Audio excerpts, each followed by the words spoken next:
बावजूद पाकिस्तान के ना चाहते हुए भी अफगानिस्तान ने भारत के साथ अपने कारोबार में एक बड़ा उछाल दर्ज किया है और अफगानिस्तान ने बीते साल यानी कि ये जो साल 2024-25 है उसमें भारत को $500 मिलियन से अधिक मूल्य का सामान निर्यात किया है। कई इंपॉर्टेंट न्यूज हैं उसमें, जो इंडियन फॉरेन सेक्रेटरी हैं वो मिले हैं अफगानिस्तान के फॉरेन सेक्रेटरी से, और साथ साथ जो है वो कि पाकिस्तान का ये कहना है कि तालिबान को, टीटीपी को, कलदम तहरीक तालिबान को अगर ना रोका गया, अगर अफगानिस्तान ने उनको स्टॉप ना किया, ना रोका कि आप पाकिस्तान पर हमले बंद करें, तो फिर पाकिस्तान इंडिया और अफगानिस्तान के बीच ट्रेड रूट, ट्रेड कॉरिडोर को बंद कर सकता है, बंद कर देगा। India when it comes to उसकी जो when it comes to play up, India play up कर लेता है और पाकिस्तानी जड़े ने ये पैसे मांगते रहते ने जिथे जांदे ने, कहंदा साडा तेल मुक गया, साडी फलानी शय मुक गई, इथों सै लेना सी, दाल मुक गई, छोले मुक गए कि तकरीबन अफगानिस्तान का एक्सपोर्ट $1.78 बिलियन रहा, जो पिछले वित्तीय वर्ष के मुकाबले बराबर है, और अब इंपोर्ट जो है ये 11 बिलियन के पार जा पहुंचा है साल 2024-25 में। और आज अगर इंडिया वहाँ पे बैठ गया और इंडिया तालिबान को ये कह रहा है कि भाई हमारे तो आपके साथ पुराने ताल्लुकात हैं, हिस्टोरिकल, सिविलाइजेशनल, कल्चरल, फलाने टमकाने, इधर दे उधर दे, और हमारा तो, हम तो अफगानिस्तान में कुछ नहीं चाहते, हम तो सिर्फ ह्यूमैनिटेरियन असिस्टेंस चाहते हैं। उनको पता है आप थोड़े से पैसे लगा दो, $1-2 अरब लगा दो वहाँ पे, तो तालिबान उधर कौन सा कोई उनको इतना पैसा चाहिए, वो कौन सा दुनिया से कनेक्टेड है, उन्होंने कौन सा, जिसे आप कह लें कि एक, जिसे कह लें कि एक लॉन्ग टर्म उन्होंने कौन सा सोसाइटी खड़ी करनी है। वो ट्राइबल लोग हैं, पहाड़ों पे रहने वाले लोग हैं, दुनिया से वो डिस्कनेक्टेड हैं। जो इम्पोर्टेंट बंदे थे, जिन लोगों ने अमेरिका यूरोप को मदद की थी, वो अमेरिकन और उनको साथ ले गए हैं। इंडिया ने ट्रक के ट्रक भेजे थे गंदम के अफगानिस्तान, और वो हुआ क्या था कि भारत का ईरानी बंदरगाह के रास्ते अफगानिस्तान को गंदम का तोहफा, यानी ये ट्रेड रूट जिसकी बात करें ख्वाजा आसिफ साहब, ये कई बार पहले भी पाकिस्तान धमकियां देता रहा है कि हम ये कॉरिडोर बंद कर देंगे, तो अगर आपने ये ना किया तो हम कॉरिडोर बंद कर देंगे, अगर आपने ये किया तो हम कॉरिडोर बंद कर देंगे।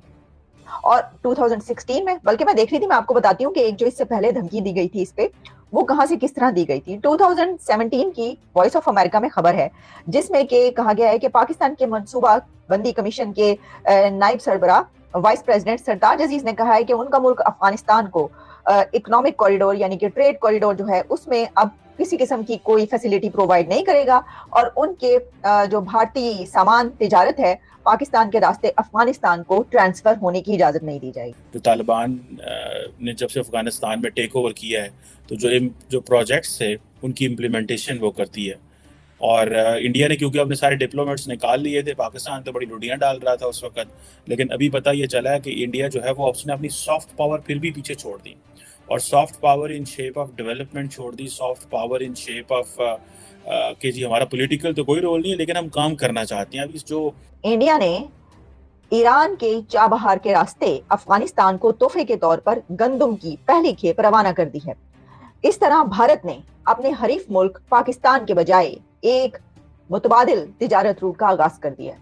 उनको एक ऑल्टरनेट रूट मिल गया और उन्होंने चाबहार से वो वाली गंदम भेज दी जो आपने 2017 में रोकी थी। इस पर पूरी एक डिटेल रिपोर्ट मौजूद है जिसमें कहा गया है कि बहरी जहाज के रास्ते के जरिए अफगानिस्तान को गिफ्ट के तौर पर भेजे जाने वाली ये जो गंदम है, इसकी जो पहले खेप भेजी गई है उसमें उन्होंने जो है अपनी वेस्ट पोर्ट को कांडला से रवाना की गई है। इस गंदम को जो है ईरानी बंदरगाह चाबहार से ट्रकों पर लाद कर अफगानिस्तान भेजा।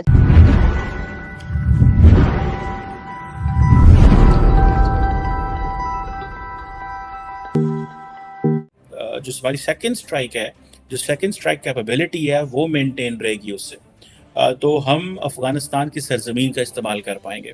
बाद में जनरल कियानी आए 2009-10 में, उन्होंने जब बड़ा शोर मचा, अमेरिका के इंटरेस्ट ज़्यादा हो गए और ये पता चला कि पाकिस्तान जो है वो वो क्या कहते हैं, running with the hare and hunting with the hound. Afghanistan ने उसके अंदर अपनी इन्वेस्टमेंट भी शामिल कर दी है। अफगानिस्तान तो उसमें बहुत बड़ी इन्वेस्टमेंट अब कर रहा है और कह रहा है कि हमें इसमें शामिल करो, और हो चुका है वो शामिल।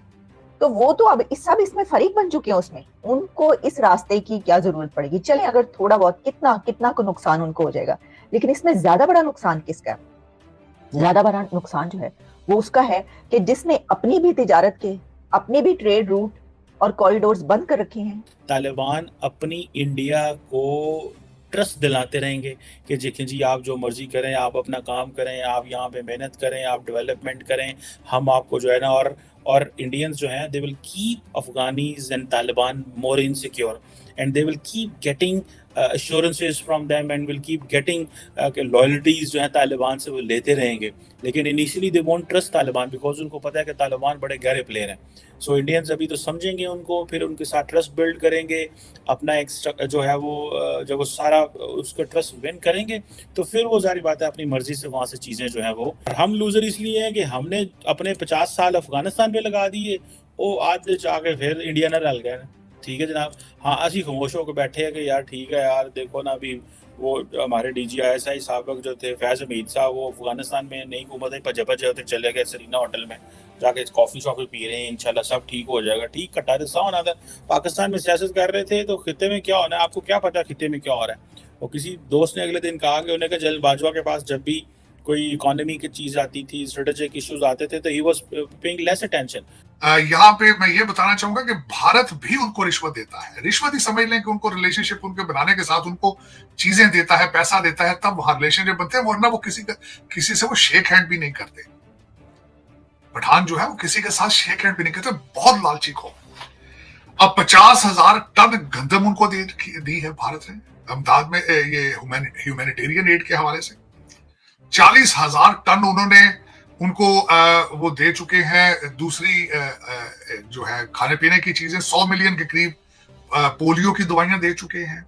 1.5 जो है मेडिसिन कोविड की वैक्सीनेशन, 11,000 उनको दे चुके हैं किटें ड्रग टेस्टिंग की, 500 से ज्यादा कंबल या दूसरी सर्दियों की चीजें 1.2 टन स्टेशनरी प्रोडक्ट्स उनको दे चुके हैं।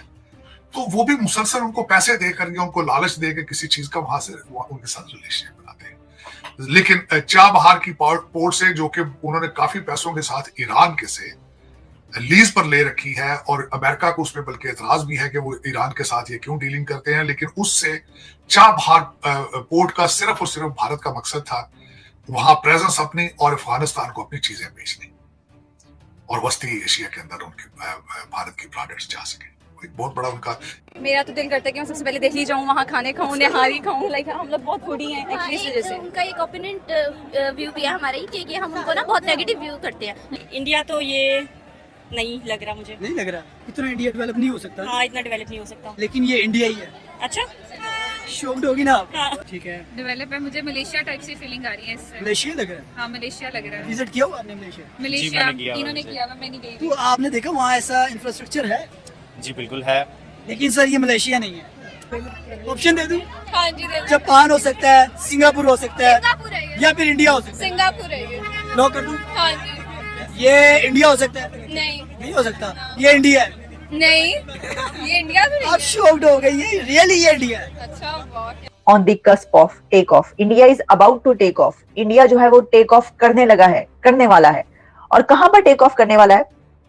5th लार्जेस्ट इकोनॉमी तो वो बन गए, तो आगे उन्होंने फर्स्ट 3 लार्जेस्ट इकोनॉमीज में से एक लार्जेस्ट इकोनॉमी बनना है। वहां की तरफ ये उड़ान होगी, ये टेक ऑफ उस उड़ान के लिए फड़ने लगा। इंडिया ने डबल किया है एक 10 साल में अपने इकोनॉमिक ग्रोथ, 105% का ग्रोथ रजिस्टर किया है। 2015 में हम $2.1 ट्रिलियन थे और 2025 में यानी 10 साल के अंदर हम $4.3 ट्रिलियन है। यानी कि अगर हम डबल करें 2.1 ट्रिलियन का तो वो बनता है $4.2 ट्रिलियन, जबकि we are standing at $4.3 trillion. यानी हमने डबल कर लिया अपने आप को। और अगर यही रेट मेंटेन रहा 105% का तो 4.3 का डबल जो होगा वो 9.6 होगा। यानी कि हम अगले 2035 तक $10 ट्रिलियन इकोनॉमी बनने से हमें कोई मायका दार अपनी गवर्नमेंट से फेड अप हो चुके हैं। क्योंकि हमारे इतने ज्यादा प्रोफेशनल, लेकिन गवर्नमेंट ने हमें कोई जो है ना, इंडिया में आप देखें इंडिया ने इतना इसको जो है ना वो ग्रो किया आईटी में, लेकिन हमारे मुल्क में हुक्मरानों ने टैक्सेस लगा के महंगाई करके, लेकिन अगर हम आईटी को फिर इंटरनेट स्पीड स्लो करके, जी बिल्कुल इस तरह के मसाइल रहते हैं। इस वजह से हमारी जो इंडस्ट्री है वो बहुत स्लो है। ठीक आईटी की। अच्छा, दुनिया के जो भी कंट्री डेवलपमेंट की तरफ जा रहे हैं, अगर इंडिया की बात कर ले, क्या समझते हैं वो टेक्नोलॉजी को कितनी अहमियत दे रहे हैं, हम कितनी दे रहे हैं, और इंडिया कैसे आगे जा रहा है? सर ये फ्यूचर ही हमारी टेक्नोलॉजी है। सर देखिए आज जो आगे दौर आ रहा है, हमारा छोटा छोटा बच्चा जो है वो टेक्नोलॉजी यूज कर रहा है, तो हमारा फ्यूचर ये है। लेकिन हमारे हुक्मरानों का, हमारी गवर्नमेंट का इसके ऊपर तवज्जो ही नहीं है। वो सिर्फ यही है कि वहाँ के ऊपर टैक्सेस लगा दें, हमने कहाँ से खाना, यही तवज्जो है। हमारी गवर्नमेंट की इसके ऊपर कोई इंपॉर्टेंस नहीं है, कोई तवज्जो नहीं है। इसीलिए सर देखें, जो हमारे जितने प्रोफेशनल थे वो सारे मुल्क छोड़ के जा चुके हैं या जा रहे हैं। यहाँ पे कुछ रहेगा ही नहीं। यहाँ पे जो हमारा मुल्क डूबता जा रहा है और लोग जो हमारे प्रोफेशनल थे वो मुल्क छोड़ के जा रहे हैं। India's commitment to building $5 trillion economy, positioning the nation as destination for investment and progress. इसमें उन्होंने ये कहा, उनसे जब सवाल ये किया गया कि क्या जो इंडिया के ऐसे लोग हैं जो कि CEOs बने हुए हैं, दूसरे मुल्कों में जाकर जो है वो बड़ा काम कर रहे हैं, तो उनको वापस लाने के लिए इंडिया को एक ऐसी जगह बनाया जा रहा है या उनको वापस लाने की जो है वो उनके लिए जगह बनाई जा रही है, उनको वापस लाया जाएगा। तो उन्होंने कहा कि नहीं, इंडिया को एक ऐसी जगह बनाया जा रहा है या हम बना रहे हैं जहां पर ग्लोबली पूरी दुनिया से कोई भी आकर रहे तो उसको अपना घर समझे और उसको ये लगे कि उसको यहीं पर होना चाहिए और वो वहां पर रह रहा है। तो उन्होंने कहा कि ये सिर्फ मुल्क के अंदर की बात नहीं है, हम ये चाहते हैं कि पूरी दुनिया की, एक दुनिया को हम ग्लोब कहते हैं ना, तो इस पूरी दुनिया से कहीं पर से भी कोई आकर जो है वो इंडिया में आए। हर शख्स ये चाहे कि वो इंडिया में आए और जब वो आए तो उसे लगे कि ये तो अपना ही घर है। तो इसका इशारा जो है इन्वेस्टमेंट की तरफ भी था। इंडिया को ये एडवांटेज है स्ट्रेटेजिक ऑटोनॉमी का, ये एडवांटेज स्ट्रेटेजिक ऑटोनॉमी का इंडिया को बहुत ज़्यादा है, बहुत ज़्यादा एडवांटेज है। हमें ये एडवांटेज नहीं है बिल्कुल। और इंडिया ने जैसे ही उनकी इकोनॉमी बेहतर होनी शुरू हुई, उन्होंने हर चीज़ क्लेम करनी शुरू कर दी। हम अगर आप हिस्ट्री में देखें, जो वो बातें करते हैं इंडियंस, वो कहते हैं अगर आप हिस्ट्री में चले जाएं तो हम 1700 साल से जो है हमारा इंडिया बड़ी इकोनॉमी रही है। हमारा 30-35% हिस्सा था दुनिया की जीडीपी में, ठीक है जी। और ये आप देखें, ये they can claim it because now they are doing a lot. और वो कहते हैं जी ये जो आज चाइना ने सिल्क रूट शुरू किया है, हम तो बहुत पहले इसको ये कर चुके थे ये चीज़ें। सो आप और फिर बीच में वो सारा ब्रिटिश एरा और मुगल एरा को गिनते हैं कि वो उन्होंने कैसे हमारे लिए मामलात ख़राब किए और सारा। और फिर वो जो जैसे पोस्ट लिबरलाइजेशन पीरियड है 1991 के बाद, उसमें वो कहते हैं जी कि हमारी जो ट्रेडिंग है वो कैसे गल्फ से शुरू हुई। तो हम नीचे आ रहे हैं, इसकी वजह ये कि हमारी गवर्नमेंट हमें प्रमोट नहीं कर रही। हमने कहाँ पे खामी की? लाइक 1947 में पाकिस्तान बना, 1947 में इंडिया ने अपना स्ट्रगल स्टार्ट की, हमने भी स्ट्रगल स्टार्ट की। वो कहाँ पे आके कैसा उन्होंने काम किया एजुकेशन पे, किस टाइम पे उन्होंने काम किया कि वो अचानक आज खबरें आ रही हैं कि क्या ही बात है, क्या ही बात है, हमारे इधर क्राइसिस की। दरअसल मैं समझता हूँ कि हमें कोई जो है ना ईमानदार आदमी नहीं मिला।